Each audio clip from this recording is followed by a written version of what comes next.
Submit your papers.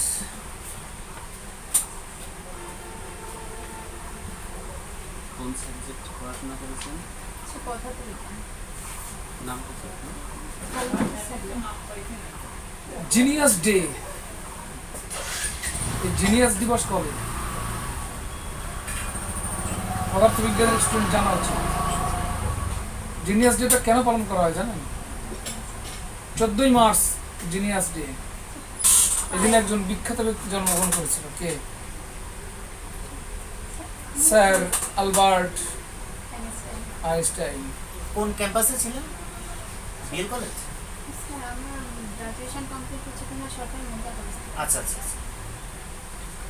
E equal to mc square, এটা কে দিয়েছেন এই সংজ্ঞাটি? স্টিফেন হকিং এর সবচেয়ে বিখ্যাত গ্রন্থের নাম বলেন। The brief history of time. তো পদার্থ আপনি কি পড়াবেন প্রাথমিক এসে? তো এত বিজ্ঞান জানার তো দরকার নাই প্রাথমিকে আসার জন্য। পদার্থ আপনি বিভিন্ন জায়গায় গবেষণা করবেন, বিভিন্ন ভালো প্রতিষ্ঠানে যাবেন, আরও আপনার কাছ থেকে বাংলাদেশ চায়। তো আপনার এই বৈজ্ঞানিক প্রতিভা প্রাথমিকে আপনি কিভাবে প্রয়োগ করবেন? এখানে তো সুযোগ নাই পদার্থবিজ্ঞানের এত প্রতিভা। আমার ইচ্ছা ছিল আমি শিক্ষক হব, সেই হিসেবে শিক্ষকতাকে পছন্দ। আপনি যদি অন্য চাকরি পান তাহলে তো এই চাকরি করবেন না। আমার ছোটবেলা থেকে ইচ্ছা ধরেন আপনি হাই স্কুলে চান্স পেয়ে গেলেন, রিজিকের মালিক আল্লাহ, সেটা তো পরবর্তী বিষয়। বলে কি যাবেন? হলে কি যাবেন? আমি হয়তো যাব না, কারণ আমার প্রাইমারিতে বাচ্চাদের নিয়ে থাকতে ভালো লাগে।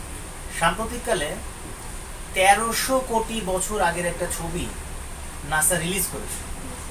কোন ক্যামেরায় বা কোন দূরবীক্ষণ যন্ত্র দিয়ে এই চিত্রটি ধারণ করা হয়েছে? সেটা নাম বলতে হবে। James Webb telescope. তো মাঠ প্রশাসনের প্রধান কে বলেন তো? বিভাগ কয়টা বাংলাদেশে? 8টি বিভাগ। সর্বশেষ বিভাগ কোনটা? ময়মনসিংহ বিভাগ। আচ্ছা, সবচেয়ে ছোট বিভাগ কোনটি? ময়মনসিংহ, রংপুর, রাজশাহী। আচ্ছা, 4টা জেলা নিয়ে এটা। বাংলা সাহিত্য পড়ছেন আপনি? খুব বেশি না, একটু হালকা জানা আছে। বাংলা সাহিত্য তো আপনাকে জানতে হবে, নাহলে তো আপনাকে এখানে নিয়ে আসবে। রবীন্দ্রনাথ ঠাকুরের ছদ্মনামটা কি ছিল? জ্ঞানসিংহ ঠাকুর। ভোরের পাখি বলা হতো তাকে। বিহারীলাল চক্রবর্তী। বাংলা সাহিত্যের ধারা কয়টি? 3টি। কি কি? নাথ গীতিকা, ময়মনসিংহ গীতিকা, পূর্ববঙ্গ। পূর্ববঙ্গ গীতিকা আছে। এই ময়মনসিংহ গীতিকার সংগ্রহ কি? চন্দ্রকুমার। একটা উদাহরণ দিতে পারবেন ময়মনসিংহ গীতিকার? মহুয়ার যে পালাগান আছে আমরা জানি, ময়মনসিংহ গীতিকা গীতিকা। মহুয়া কাহিনী পড়ছেন আপনি? ওই জানি মহুয়া নদের চাঁদের কাহিনী। কি কাহিনী? মহুয়া নদের চাঁদের ভিতর কাহিনীটা কি? ওখানে ওদের প্রেম বিষয়ক ঘটনা, হচ্ছে ওদের। আপনার নিজের সম্পর্কে দুইটা খারাপ দিক বলেন তো। কোনো বিষয়ে অতিরিক্ত চাপ নিয়ে ফেলা, আর এক্সট্রোভার্ট টাইপের, সবার সাথে মিশতে পছন্দ করি। এটা তো খারাপ দিক না, ভালো দিক। এটা তো একটা পজিটিভ পয়েন্ট। অনেক সময় আবার হচ্ছে কি ওই অনেককেই না বুঝে মানে যেহেতু সবার সাথে মিশে বিশ্বাস করে ফেলি, পরবর্তীতে আবার ওর জন্য প্রবলেম ফেস কি করতে করতে পছন্দ করেন? আমি পড়ালেখা করতে পছন্দ করি, আমি ছাত্রী, আর পাশাপাশি আমি গান শুনতে পছন্দ সব করি। থেকে বিরক্তকর কাজ কোনটি আপনার কাছে?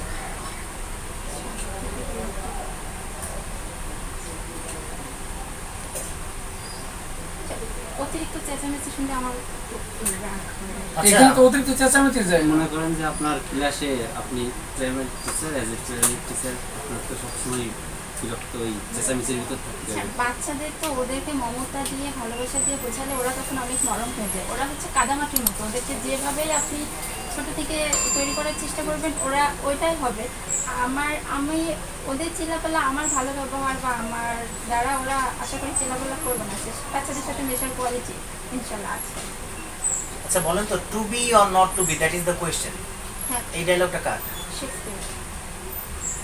কোন নাটকে কোন চরিত্র এই সংলাপটি বলেছিল? হ্যামলেট নাটকে কে বলেছিল? হ্যামলেটই বলেছিল। ডন কুইক্সোটের নাম শুনেছেন?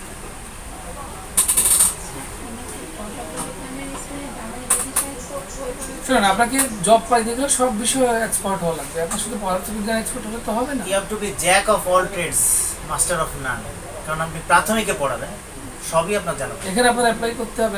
আপনি বলেন তো, পঞ্চম শ্রেণীর একটা কবিতা বলেন তো আমাদেরকে।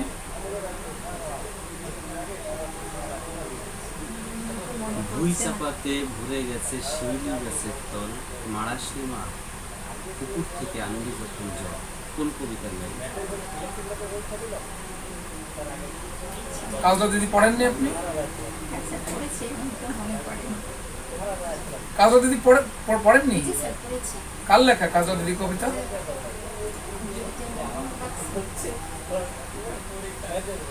তো Fine.